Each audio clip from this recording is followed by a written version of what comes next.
Welcome back to another video. In this one, we're gonna be sitting down with Donnie O'Bert. We're gonna talk tip-up fishing for pike. Donnie's done this a lot. He's guided for it. He's got tons and tons of 40+ inch fish. So we're gonna pick Donnie's brain in this video. And first things first, he's gonna talk a little bit about some of his thought process as it pertains to setting up his spread, how much line he has in his tip-ups, and just kind of the system he has in place to have success when he's got a bunch of lines out. So what is the theory behind 35 feet apart with the tip-ups? So I only run about 30 feet of line on every tip-up.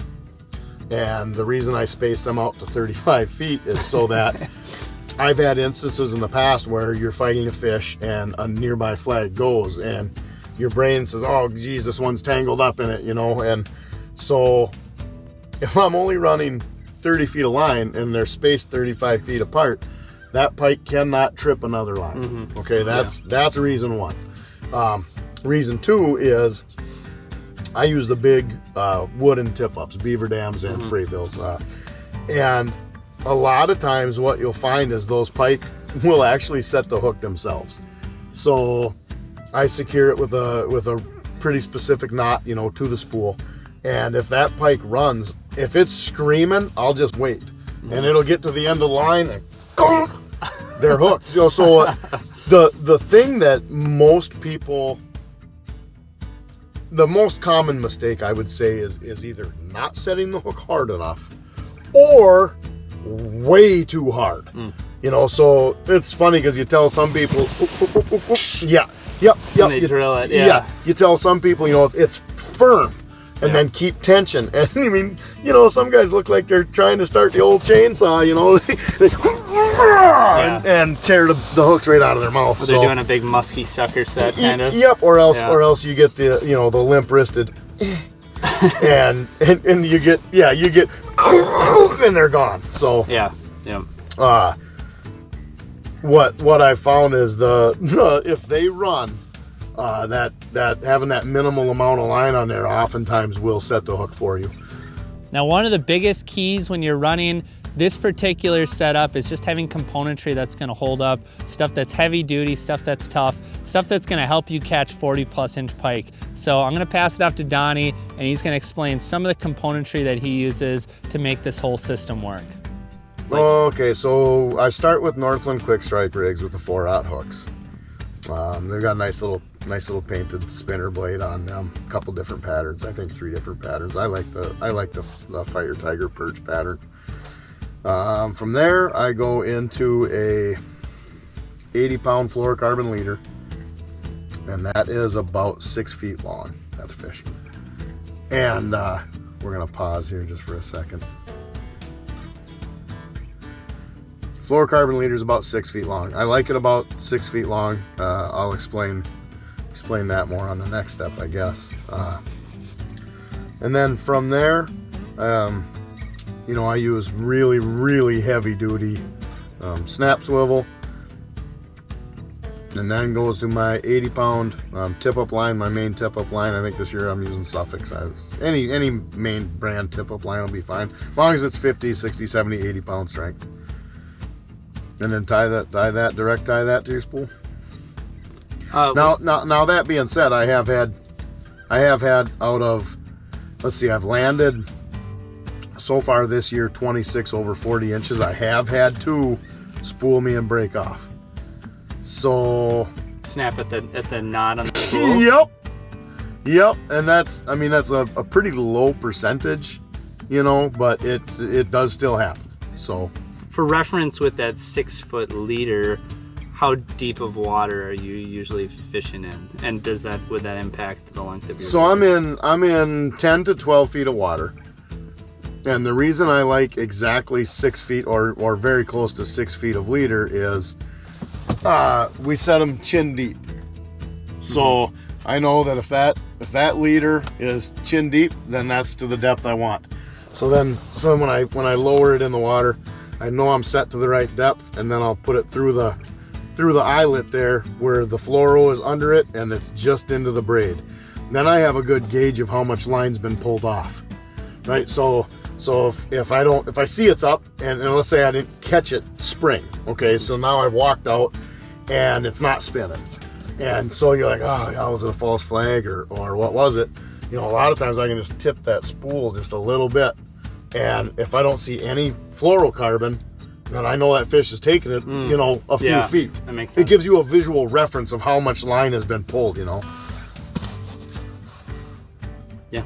But I've had where I don't see them spring, and hey, we got a flag up, you know. And we walk out there, and I mean, and they're just immediately spooled. You know, you can see the tip up kind of going, and you're like, oh gosh, it's on there, you know. And then you lift the whole tip up. So yeah, it's I don't know. Trent and I have put a ton of effort and time and research into every little component we use, and to get where it's.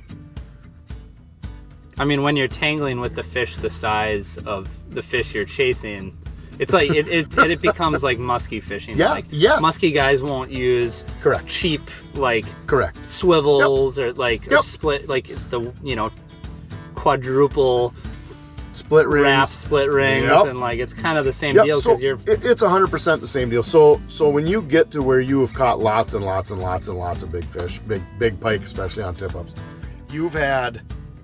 Every component has failed. Yeah. So one by one, failure after failure, you start, okay, well, geez, that's not going to work. You know what, I have to beef that up. And then, the next time something else fails, and okay, well, God, I guess that was a terrible knot. Let's try something different. So the level of success that we're having is literally because of a ton of failure. Yeah, that's the name of the game. It's kind of an easy recipe, sort of. Well, that broke. How do we make that better? Yep, stronger. Everything's just got to be stronger. Now, obviously, another big piece of the puzzle when you're doing this pike thing is setting up in a good location, because if you're going to be putting out a ton of lines, it's going to take a ton of work to pull them all up and set them up somewhere else, drill a bunch of holes. So Donnie's going to talk a little bit about some of his thoughts on location and where he likes to set up his spread. So it kind of depends on the body of water. So sometimes I'll set up on a reef top. So on Rainy Lake in particular, we get a lot of big pike over the winter. If you can find rock reefs that top out, between 8 and 12 feet of water and dump into some mud, those big pike will be hunting on top of those reefs. Anytime you've got, say, a tributary, a river dumping into a bigger body of water, where you've got flow and current, that's always, if you can be off to one side of it just a little bit, that's always a great spot. I think that rivers and flowages and moving water, I think they're a buffet on wheels. There's so much food being washed downstream all winter. I think that those pike are just straight scavengers. They are not afraid to pick up a carcass. So now, one thing that's interesting about pike fishing is that different fisheries can fish differently. You might use a certain type of bait in this spot or a certain type of bait in that spot, and it might be totally different. Some of your strategies of where you're setting up, the type of gear you're using, might differ from, say, Wisconsin or central Minnesota or the US-Canadian border where Donnie fishes. There's just a lot of differences in these fisheries. So that's actually the topic that Donnie's gonna be tackling next. So he's got some interesting thoughts and interesting findings that he's sort of discovered as he's moved from his hometown area up to that US-Canadian border. I will tell you kind of an interesting deal. I grew up in Mora, so we did a ton of tip-up fishing, me and a bunch of high school buddies. And all we really could ever get was suckers. So we always used medium suckers or large suckers. And, we did okay. We caught pike, and we caught some big pike. And then, when I moved up here, everyone uses dead bait. And, it's hard to get away from your roots sometimes, so I would still grab some suckers every time. And what I found was that it seems to me like that dead bait gets hit percentage-wise way more than a live sucker. So just like frozen smelt, frozen Cisco's, they for some reason, pike seem to really, really like that dead frozen bait. I've really struggled with suckers up to the point where I don't buy them anymore. Yeah. I don't even use them. Sure.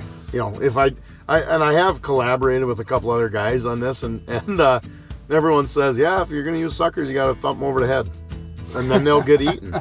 And like, so there's clearly something there where these pike aren't going to spend the energy it takes to run something down. Yeah. So that to me is kind of a key. Like, okay, there's got to be a ton of easy meals.